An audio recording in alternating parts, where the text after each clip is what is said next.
naman sa mga pulis, military na trabaho kayo at ako ang managot. So ito na nga, sinabi ko na. Okay, simulan ko na.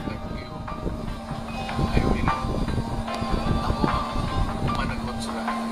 I will continue to serve the country. Salamat. Nakakasawa na talaga ang maging Pilipino sa bayang lugar ng pinakamaduming politiko. Hindi mo alam kung sino ang tunay na kalaban. Yung pangulong gumawa ng tama ba ang parusahan o dapat kayong inaabuso ang kapangyarihan.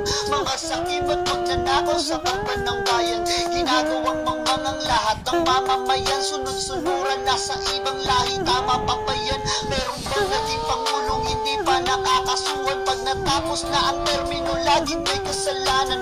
Di ba wala kasi sa Pilipinas lang gano'n ang nagparanas lang ng pagbabago. Si Tatay Digong kasalanan ng iba, pero siya lamang ang umako. Para sa mga pulis, tinupad niya kanyang pangako. Gawin niyo ang trabaho niyo, siya ang mananagot. Hanggang sa huli ay pinagtanggol niya pa rin kayo. Pagmamahal niya sa bayan, bukod tanging totoo, siya lang may malasakit sa bansa na naging pangulo. Katahimikan ang gusto para lang ligtas kayo. Pag may mga adik na namatay, siya sisisihin niyo. Yung kaisa-isang dapat kakampi nating mahihina, ipinagkalulong sa ibang lahi ng ating kapwa. Pakatatag ka lang para sa amin, Tatay Digong, ikaw pa rin ang pinakaaba ng